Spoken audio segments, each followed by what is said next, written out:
लेकिन शौक से प्राइवेट पढ़े वाला भी लड़का लोग में भाग ले वाला लोग अपना के मूल्यांकन करे खातिर जिला प्रशासन से कुछ सहयोग मिलल अभी तक?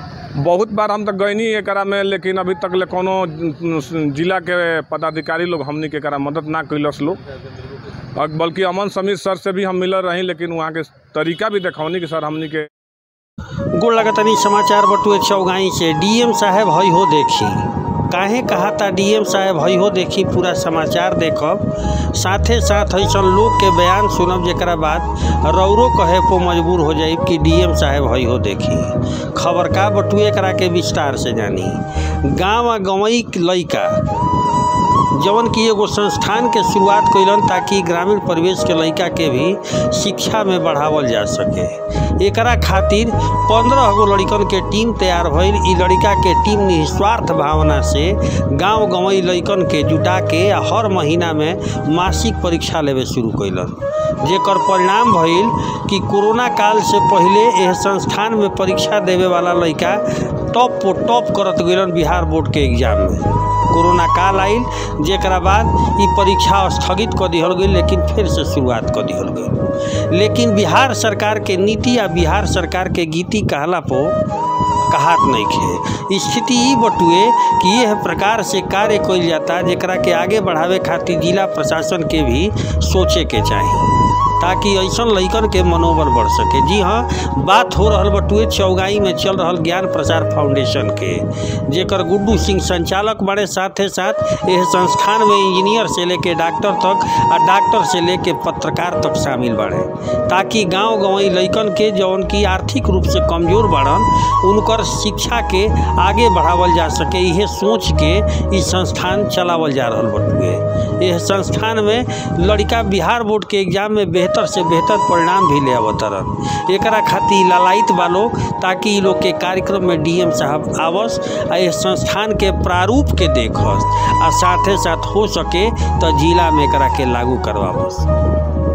यह संस्थान के संचालक गुड्डू सिंह और साथे साथ हमनी के भोजपुरिया समाचार के वरिष्ठ पत्रकार संजय उपाध्याय जी का कहनी भोजपुरिया समाचार वो दिखाई। ई दृश्य हटुए आज के दिन के जब परीक्षा देवे खातिर संझौली से लेकर के बक्सर जिला के कोना कोना से लड़का लड़की लगभग 400 के संख्या में आयल रहन आ परीक्षा में शामिल होलन। कक्षा 6 से लेके 10वां तक के परीक्षा लिहल गई ताकि गाँव आ गंवई लइकन के आगे बढ़ावल जा सके, एकनी के मानसिक रूप से मजबूत कइल जा सके, मानसिक रूप से परीक्षा के भय के दूर भगावल जा सके। सुनी बयान आ दबा के शेयर करी। ई रौरा हमार लइका खातिर खबर है। भाग दौड़ के जीवन में रौरा एगो संस्थान से भी जुड़ल बानी, का कहबे संस्थान के बारे में?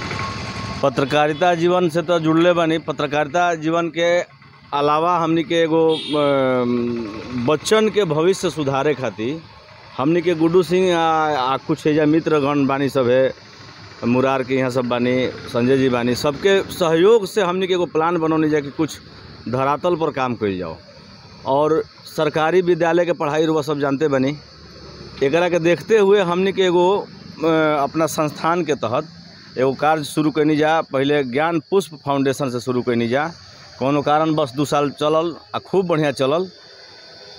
ओकरा बाद ज्ञान प्रसार फाउंडेशन से हम के 3 साल से फिर काम करते हैं जा। 2 साल कोरोना काल रहल, ओकरा बाद 1 साल से अभी फिर सत्र के शुरुआत भइल आ बच्चन के भविष्य बनावे खातिर एकरा में हमनी के एगो चीज़ देखे के मिलल कि जौन बच्चा पहले भी हमनी के परीक्षा देवले बन जा, ओकरा में हमनी के मिलल कि जौन लड़का फेल आइल या 3rd पोजीशन पाइल, उ लड़का में ऐसा पढ़े के लगन भइल कि जागरूकता के साथ उ पढ़लस कि उ फर्स्ट आइल। हमने के बहुत ऐसा लड़कन के देखनी जा, बड़ा दूर दूर से लोग आवेलन। एकरा में हमने के काफ़ी सुकून मिलेला।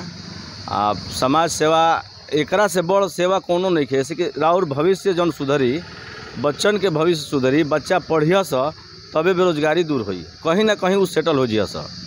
पढ़े के सरकारी विद्यालय के रुआ जानते बनी, प्राइवेट में लोग पढ़ावता। सोनू नाम का लड़का पोल खोलिए नीतीश कुमार। अच्छा, रुआ अभी फिलहाल में रुआ सोनू के देखा तनी, सोनू के जौन भी स्टेटमेंट आइल सरकारी विद्यालय के पोल खोल दिलस। फिर भी हमनी के उससे अलग हट के हमनी के पहले से लागल बन जा, आज 5 साल से लागल बन जा। हमनी के जौन विद्यार्थी बड़न बहुत जगह अच्छा कैले बड़न। रउरा तो संपर्क हमेशा जिला पदाधिकारी से होला, कई बात के रखनी रुआ के बता दी कि हम राघवेंद्र प्रताप जी जौन पूर्व जिला अधिकारी रही वहाँ से हमनी के हम गुड्डू जी मिलनी जा आ संयोग से मिलला के बाद वहाँ के तुरंत ट्रांसफ़र हो गई। ओकरा बाद रुआ वर्तमान जिला अधिकारी अमन समीर जी से भी मिलनी जा। बाकी हाँ हम खुद मिलनी गुड्डू जी 3-4 बार गईनी, यहाँ से ना भेंट भइल, फिर भी हम गईनी आ मिलनी जा। हमने के दोनों आदमी सारा अपन प्लान कॉपी देनी जा, मगर हमारा बुझाता कि आज तक वो कॉपी रखा गई डीएम साहब ना देखनी। अगर ओकरा के एक बार देख ले रहती तो वो खुद समझ जती कि हमनी के कौना तरीका से एग्ज़ाम लीला जा आ कैसे लीला जा, उससे कितना फ़ायदा बा। किताब रुआ लाइब्रेरी के रुआ देखा तनी कि हर जगह सेमरी चाहे हर जगह वहाँ के उद्घाटन करतनी, पुस्तक दान के अभियान चलल, इतना कार्यक्रम चलता। मगर एकरा अलावा जौन हमनी के कार्यक्रम बा वो कार्यक्रम के अगर वहाँ के नज़दीक से देखब ना तो वहाँ के खुद मुरीद हो जाए, हमनी के कहे के ना पड़ी। बाकी वहाँ के ध्यान नहीं देते, अब बड़ा अफसोस के बात बा। हमनी के कोनो ना फीस लीला जा ना कुछ लीला, 10 रुपया फीस लीला जा लइकन के सिर्फ पेपर खातिर। 10 रुपया आज समझते बानी आज के डेट में का बा। रउआ सन ऐसा मित्र केहू बा, ऐसा समाज सेवी कि केहू 200, 400, 100 रुपया देला आ वही से हमनी के काम करे ले जा, आज तक करते जा। संदेश देव कि कम से कम जिला पदाधिकारी जे भी जिला के बड़ी पदाधिकारी बा, छोटा पदाधिकारी बा, जे समाज सेवी बा, यह तरीका के कार्यक्रम में सहभागिता दिखावे। कम से कम अगर समय मिले तो अतवार के दिन महीना में एक बार समय हमनी के देव 1 घंटा खातिर, वो बच्चन खातिर आपन बच्चा समझ के सब में सहयोग करे। ज्ञान प्रसार फाउंडेशन कितना दिन से चलता है, एक मुख्य उद्देश्य का बा? ज्ञान प्रसार फाउंडेशन पिछला 5 बरिस ले चलता। ई कोरोना काल के कारण 2 साल स्थगित हो गई। अब फिर ई नया सत्र जौन बा 2022-23 के पहिलका आयोजन परीक्षा के भइल है। एकरा में का परीक्षा के का तैयारी करेला? एकरा में वर्ग 6 से लेके अब वर्ग 10 तक के जे सरकारी विद्यालय में बच्चा लोग पढ़ता लोग, छात्र और छात्रा लोग, वही लोग के वो पाठ्य पुस्तक से 100 गो क्वेश्चन बना के हर महीना टेस्ट के आयोजन कइल जाला। हर क्लास के 10 बच्चा के चंदा इकट्ठा कर करके वो लोग के हर महीना सम्मानित कइल जाला। पैसो लियाला एकर एवज में? पहले तो पैसा ना लिहल जात रहे, लेकिन लड़का लोग रजिस्ट्रेशन करा के परीक्षा भाग ना लेवे आवत रहन, तो हमनी के बाध्यता होके जितना हमनी कमेटी में सदस्य जो लोग बा लोग सबके विचार भइल कि पेपर शुल्क हमनी के कम से कम बच्चा लोग से ले लिहल जाओ ताकि उ लोग उपस्थित होके। ये से अब हमनी के पेपर लेवे शुरू कैले बनी जा। पैसा पेपर शुल्क साप्ताहिक होला कि मासिक पैसा? ई हर महीना में होला, साप्ताहिक ना होला, हर महीना होला। रिजल्ट भी घोषित होला? जी, हर महीना के लास्ट में परीक्षा होला। ओकरा 1 हफ्ता के बाद हमनी के रिजल्ट तैयार कर लीने जा।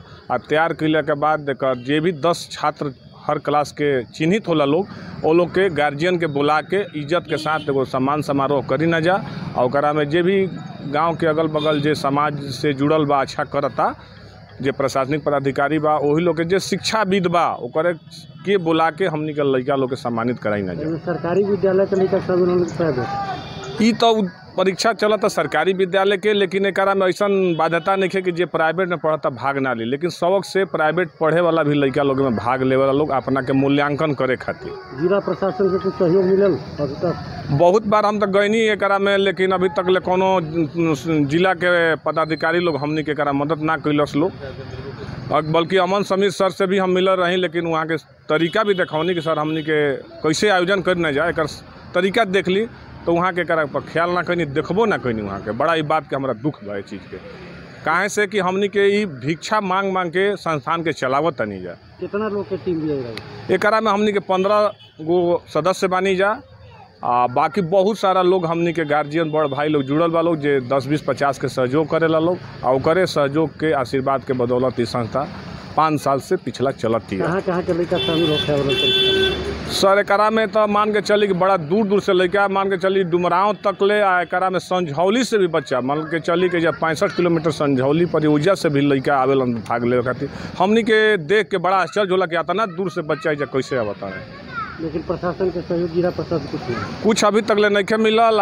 हम निवेदन करब अभी एने देखा तानी कि जिला के हमनी के जिला पदाधिकारी महोदय शिक्षा पर बड़ा ध्यान देतानी, तो वहाँ से नम्र निवेदन बा कि एक बार हमनी के काम करे के तरीका के देख ली, हो सकता पसंद आवे तो एकरा के जिला में वहाँ के लागू कराई। काहे के ई हमनी के श्रद्धा के साथ बच्चन के उन्नति खातिर हमनी के काम करतानी, जा सब लोग साथ एक कदम मिला के सब कोई साथे साथे। एकरा में केकर सहयोग महत्वपूर्ण होती एकरा में देखी हमनी के जे भी कमेटी में सदस्य बा लोग, जैसे संजय उपाध्याय जी बानी, अभिषेक सिन्हा जी भी, संजय जी बानी, खास करके इजा के हमनी के ग्रामीण परिवेश में जौन बानी जा एने के बानी जा, लेकिन सबसे जौन पेपर ऊपर के जौन तरीका तैयार होला ओकरा में कमलेश जी के अहम रोल बा, जे कि एक इंदौर में अच्छा पद पर रहते हुए वहाँ के बहुत मदद करना सारा टीम एमे सर बहुत सारा पदाधिकारी महोदय लोग जुड़ल बा लोग, आ सब लोग पेपर के तैयार करे में सहयोग करेला लोग।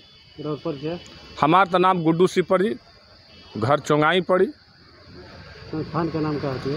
संस्थान का हमनी के नाम बा ज्ञान प्रसार फाउंडेशन। रजिस्टर्ड करौले बन गया जी, रजिस्टर्ड करा ले 3 साल हो चुका रजिस्टर्ड करौला हमनी के, लेकिन एक बावजूद भी जिला प्रशासन के जिना मतलब मदद हमनी के चाहतन जा कि जौन हमनी के तरीका से काम करतनी जा, अगर जिला पदाधिकारी महोदय अगर अमल करवा देव तो हो सकता बहुत सारा बच्चन के फायदा होई। एकरा से हमारा अपन व्यक्तिगत बुझाव होता उज्जवल भविष्य होई, काहे से कि इहे माध्यम एगो बा गरीबी के हटावे के, दोसर कोनो माध्यम बा ना।